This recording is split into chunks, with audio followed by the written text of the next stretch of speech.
Hi, ഞാൻ Saritha C Nair, consultant psychologist.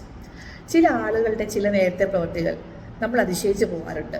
Usually വളരെ നോർമലായിട്ട് പ്രവർത്തിക്കുന്ന ആളുകൾ ചില നേരങ്ങളിൽ വളരെ വ്യത്യസ്തമായിട്ട് പെരുമാറുന്നതും ഭയങ്കരമായ മൂഡ് സ്വിങ്സ് ഉണ്ടാകുന്നതും പെട്ടെന്ന് ദേഷ്യം വരുന്നതും ചില ആൾക്കാർക്ക് അങ്ങനെയൊക്കെ ഉള്ള ബിഹേവിയർ കാണുമ്പോൾ ഇതെന്താ ഇവർക്ക് പറ്റിയത് നമ്മൾ പലപ്പോഴും നിശ്ചയിച്ചിട്ടുണ്ട്. ചിലപ്പോൾ അതിന് പിന്നിലുള്ള റീസൺ പേഴ്സണാലിറ്റി ഡിസോർഡേഴ്സ് ആവാം. പേഴ്സണാലിറ്റി ഡിസോർഡേഴ്സ് ഉള്ളൊരു വാസ്റ്റ് ആയിട്ടുള്ളൊരു സബ്ജക്റ്റാണ്. ഒരു ചെറിയ വീഡിയോയിൽ ഒതുക്കാവുന്നതല്ല. അതുകൊണ്ട് തന്നെ ഞാൻ പല പേഴ്സണാലിറ്റി ഡിസോർഡേഴ്സ് പല വീഡിയോകളിലായിട്ട് ഉൾക്കൊള്ളിക്കാമെന്നാണ് പ്രതീക്ഷിക്കുന്നത്. ഇന്ന് ഞാൻ സംസാരിക്കാൻ ഉദ്ദേശിക്കുന്നത് BPD അഥവാ ബോർഡർ ലൈൻ പേഴ്സണാലിറ്റി ഡിസോർഡറിനെ പറ്റിയാണ്. BPD ഉള്ള ആളുകളുടെ കുറച്ച് സിംറ്റംസ് ഞാൻ പറയാം. അവർ വളരെയധികം ഇമോഷണലി അൺസ്റ്റേബിൾ ആയിരിക്കും. ഞാൻ ആദ്യം പറഞ്ഞ പോലെ ചില നേരത്തെ എന്താ ഇങ്ങനെ പ്രവർത്തിക്കുന്നത് എന്ന് തോന്നുന്ന പോലെ വളരെ ഇമോഷണലി അൺസ്റ്റേബിൾ ആയിട്ടുള്ള പ്രവൃത്തികളായിരിക്കും അവരിലുണ്ടാവുക. ഇമോഷണലി അൺസ്റ്റേബിൾ ആയതുകൊണ്ട് തന്നെ അവർക്ക് മൂഡ് സ്വിങ്സും വളരെയധികം കൂടുതലായിരിക്കും. പലപ്പോഴും പല മൂഡായിരിക്കും. അവരൊരു മൂഡിൽ തന്നെ ഉറച്ചു നിൽക്കുന്നതല്ല, പെട്ടെന്നാണ് അവരുടെ മൂഡ് ചേഞ്ച് ആവുക.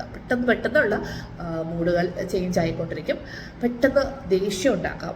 ദേഷ്യം നിയന്ത്രിക്കാൻ പറ്റാത്ത ആങ്കർ ഔട്ട്ബേഴ്സ്റ്റ് വളരെയധികം കൂടുതലായിരിക്കും. പെട്ടെന്ന് ദേഷ്യം വരുന്ന ആൾക്കാരായിരിക്കും.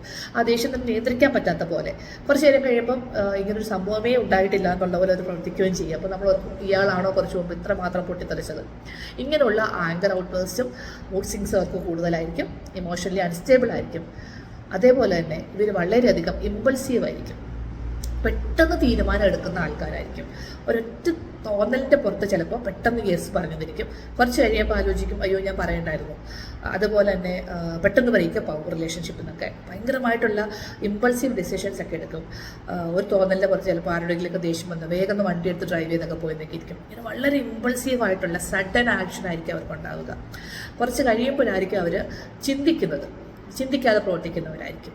ഇതേപോലെ തന്നെ ഇവർ എപ്പോഴും ഒരാളുടെ സ്നേഹം ആഗ്രഹിക്കുന്ന ഒരാളായിരിക്കും. ഒരു റിലേഷൻഷിപ്പ് എപ്പോഴും അവർക്ക് വേണം. അവർക്ക് എപ്പോഴും ആരുടെയെങ്കിലും ഒരു എന്താ പറയുക, ഒരു ഫിയർ ഓഫ് അബാൻഡൻമെൻറ്റ് എന്ന് പറയും. അവരെപ്പോഴും ആരെങ്കിലും ഇട്ടിച്ച് പോകും എന്നൊക്കെയുള്ളൊരു പേടിയുള്ള കൂട്ടത്തിലായിരിക്കും.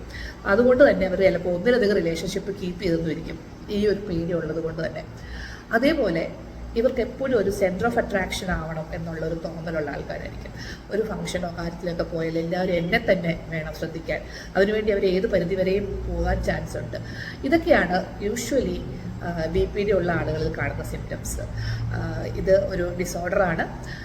കുറേയധികം നമുക്ക് മനസ്സിലാക്കി ഇവരെ ചേഞ്ചസ് വരുത്തിക്കൊണ്ട് വരാൻ പറ്റും. അപ്പോൾ നിങ്ങൾക്ക് ഇങ്ങനെയുള്ള സിംറ്റംസ് ഉള്ള ആൾക്കാരെ അറിയാമെങ്കിൽ അഥവാ നിങ്ങൾക്ക് തന്നെ ഉണ്ടെങ്കിൽ എത്രയും പെട്ടെന്ന് ഒരു പ്രൊഫഷണൽ ഹെൽപ്പ് എടുക്കുക. നമുക്ക് കുറേയധികം മാറ്റങ്ങൾ വരുത്തി നോർമലായിട്ടുള്ളൊരു ബിഹേവിയറിലേക്ക് എത്താൻ പറ്റും. സോ അടുത്ത ദിവസം വേറൊരു വീഡിയോ ആയിട്ട് ഞാൻ വരുന്നതായിരിക്കും. വേറൊരു പേഴ്സണാലിറ്റി ഡിസോർഡറുമായിട്ട് ഞാൻ വരുന്നതായിരിക്കും. അതുവരെ ബൈ ബൈ. Thank you.